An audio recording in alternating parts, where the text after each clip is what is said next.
I got so much motherfucking design on right now.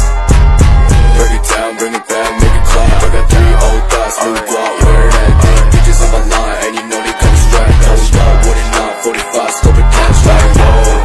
How you fucking with these hoes up?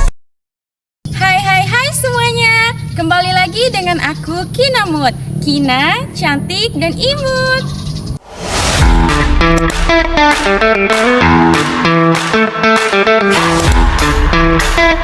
A few moments later. Hai semuanya. Apa kabar? Senang banget bisa ketemu lagi di video pembelajaran kali ini. Nah, hari ini kita akan belajar pembelajaran tematik muatan IPS tema 4, subtema 2 tentang kegiatan ekonomi.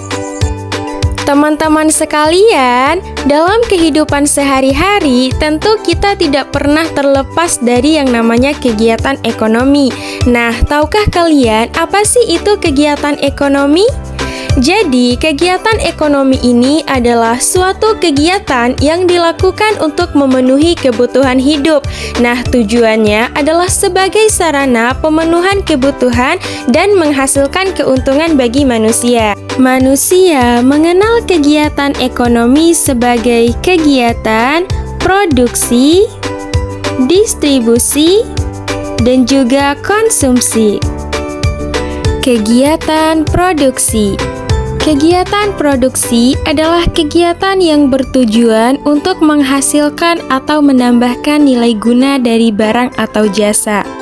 Tujuannya adalah untuk menghasilkan barang ataupun jasa yang dapat memenuhi kebutuhan konsumen.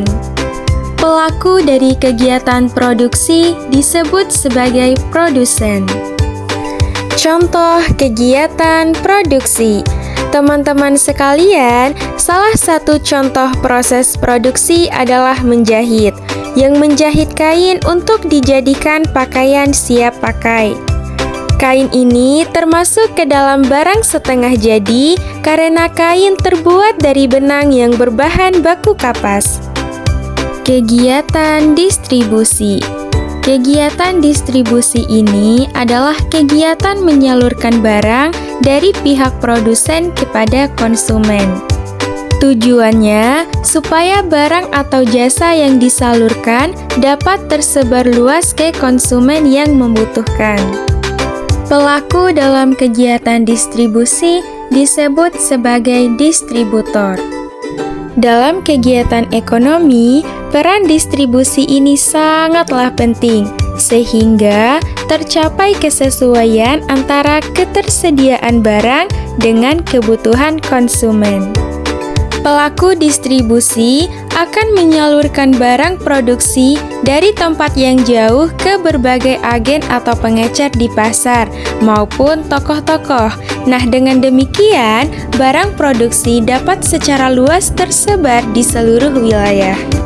Kegiatan distribusi mencakup pengangkutan barang, pengemasan barang, penjualan barang, pembelian dari produsen, dan penyimpanan di gudang. Kegiatan konsumsi. Nah, teman-teman sekalian, kegiatan konsumsi ini adalah kegiatan untuk menghabiskan atau mengurangi nilai guna suatu barang untuk memenuhi kebutuhan. Tujuannya supaya bisa memenuhi seluruh kebutuhan kita sebagai umat manusia. Pelaku dalam kegiatan konsumsi ini disebut sebagai konsumen. Nah, salah satu contoh kegiatan konsumsi adalah pemenuhan kebutuhan makanan, pakaian, dan lain-lain. Skema kegiatan ekonomi. Teman-teman sekalian, dari tadi kita sudah mempelajari banyak sekali hal terkait dengan alur dari kegiatan ekonomi. Namun, pernahkah teman-teman memikirkan bagaimana sih alur kegiatan ekonomi dari barang-barang yang kita gunakan sehari-hari? Nah, untuk itu, mari teman-teman simak bagaimana sih skema kegiatan ekonomi yang sudah Ibu buat. Di sini, Ibu Sakinah mengambil contohnya adalah jagung. Nah, jagung ini sebelum kita konsumsi dan kita dapatkan, pertama kali harus ditanam terlebih dahulu. Tentunya ditanam di perkebunan oleh petani jagung. Nah, dari jagung yang sudah ditanam dari petani tersebut, kemudian akan dipanen untuk selanjutnya dibersihkan. Nah, setelah proses pembersihan, jagung akan diolah menjadi berbagai produk.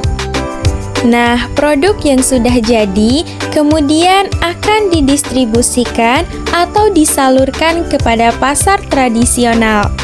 Nah, setelah dijual di pasar tradisional, jagung tersebut bisa kita beli untuk kemudian dikonsumsi.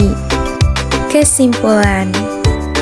Nah, teman-teman sekalian, dari alur kegiatan ekonomi yang kita pelajari tadi, dapat kita simpulkan bahwasanya setiap tahapannya itu mempunyai perannya masing-masing.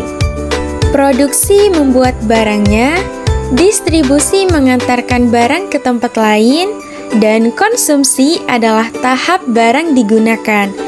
Nah, ketiga kegiatan ini saling terhubung atau memiliki keterkaitan antara satu dengan yang lain dan membuat ekonomi bisa berjalan dengan lebih baik lagi. Oke, teman-teman sekalian, itulah penjelasan singkat mengenai materi kita hari ini. Semoga gampang dipahami dan bermanfaat ya. Thank you yang udah nonton dan sampai jumpa di video selanjutnya. Bye-bye.